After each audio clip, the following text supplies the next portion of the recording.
Bonjour, donc comme convenu dans la précédente vidéo consacrée aux puissances, nous allons cette fois voir plus précisément comment passer d'un nombre à son écriture scientifique.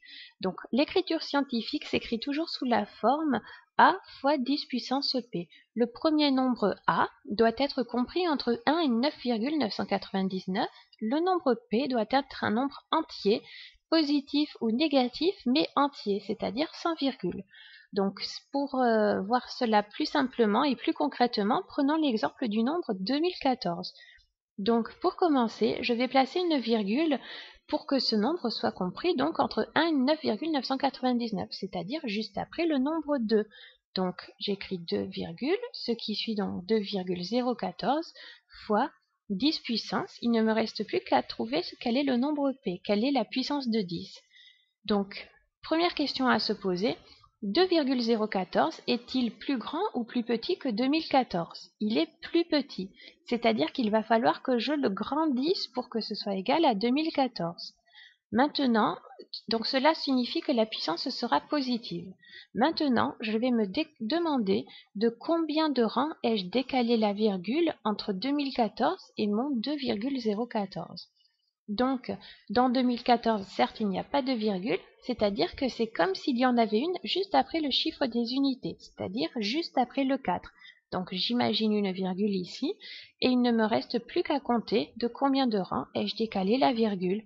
Donc, 2014, j'ai décalé de 1, de 2, je l'ai décalé de 3 rangs. J'ai dit qu'il fallait que je grandisse le nombre, donc la puissance sera positive, donc 2014 est égal à 2,014 fois 10 puissance 3. Prenons le second exemple, donc le nombre 704 000. De la même manière, il va falloir que je place une virgule pour que le nombre que je noterai au tout début soit compris entre 1 et 9,999. Là, dans ce nombre, pareil, il n'y a pas de virgule, mais c'est comme si elle était après le dernier zéro. Et je vais regarder de combien de rangs j'ai décalé la virgule. Donc, eh bien, je l'ai décalé de 5 rangs. Donc, j'écris 7,04. De la même manière, ce 7,04, c'est un nombre que je vais devoir augmenter pour qu'il soit égal à 704 000. Donc, comme j'ai décalé la virgule de 5 rangs, eh bien, c'est égal à 7,04 fois 10 puissance 5. Prenons l'autre exemple. Donc là, vous voyez que c'est un nombre avec plein de zéros d'abord, mais je place toujours la virgule après le premier nombre qui n'est pas 0, c'est-à-dire 1, virgule, je recopie les nombres qui suivent, toujours fois 10 puissance quelque chose. Donc, je regarde de la même manière de combien de rangs ai-je décalé la virgule. J'ai décalé de 1, de 2, de 3, de 4 rangs. Donc, fois 10 puissance 4. Maintenant, ce nombre, est-ce qu'il va falloir que je le grandisse ou que je le diminue pour qu'il soit égal à 0,000-127,29? Il va falloir que je le diminue. C'est pour ça que là, je vais avoir une puissance négative. Exemple suivant, 0,014. De la même manière, je place ma virgule après le premier nombre qui n'est pas 0. Donc, ça va me donner 1,4 fois 10 puissance. Donc, je regarde si le nombre est plus grand.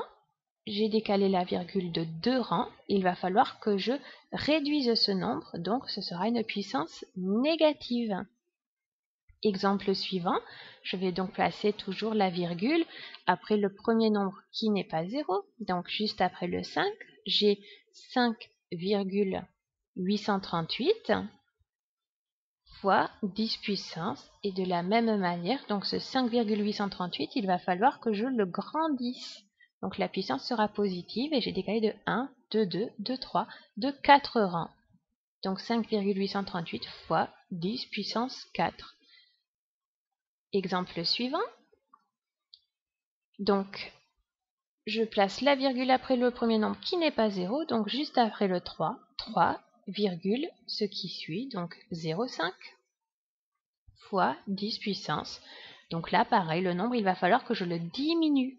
Et je compte de combien de rangs j'ai décalé la virgule. Je l'ai décalé de 2 rangs. Donc comme il faudra que je diminue le nombre, ce sera 10 puissance moins 2 pour que 3,05 soit égal à 0,0305. 10 puissance moins 2. Exemple suivant un petit peu différent. Donc là, j'ai 548 fois 10 puissance 2. Pareil, on vous demande de donner ce calcul sous forme d'écriture scientifique. Donc d'abord, je ne vais pas m'occuper de la puissance et de la même manière, je vais écrire 548 en écriture scientifique. Donc ça me fait 5,48 fois 10 puissance 2. Puisque le nombre, il faut que je le grandisse et que j'ai décalé de 2 rangs. La virgule fois 10 puissance 2, donc qui est écrit sur le calcul de base. Et donc là, je sais que 10 puissance 2 fois 10 puissance 2, eh bien ça fera 10 puissance 2 plus 2, donc 10 puissance 4. Ça, c'est une règle de calcul qu'il vous faut connaître. Donc là, j'ai donné l'écriture scientifique de ce nombre. On peut maintenant également s'interroger sur l'écriture décimale de ce nombre, c'est-à-dire à combien cela correspond, c'est-à-dire un nombre décimal ou entier avec ou sans virgule, mais seulement un nombre. Donc 548 fois 10 puissance 2, ça veut dire que je vais multiplier par 100. De la même manière, je vais décaler la virgule de 2 rangs. Donc 548 fois 100, ça fait 54 800 et ça correspond à l'écriture décimale de ce calcul. Très bien. Et je vais terminer avec l'exemple 0,034 fois 10 puissance moins 5. Et de la même manière, je vais d'abord donner l'écriture scientifique du nombre 0,034. Donc je prends le premier nombre qui n'est pas 0, je mets une virgule juste après, j'écris ce qui suit. Donc ça me fait 3,4 fois 10 puissance. Donc je vous laisse réfléchir. Est-ce que ce nombre, il va falloir que je le diminue, que je l'augmente? Je l'ai calé de 2 rangs, il faut que je le diminue ce nombre. Donc 3,4 fois 10 puissance moins 2. Et fois 10 puissance moins 5, écrit à la suite. Très bien. Donc ça me fait 3,4 fois 10 puissance moins 2 plus moins 5. Donc moins 2 plus moins 5, ça fait moins 7. Voilà, donc là j'ai donné le calcul avec sa forme scientifique. Ce n'est pas plus compliqué. Bon courage, à vous de jouer.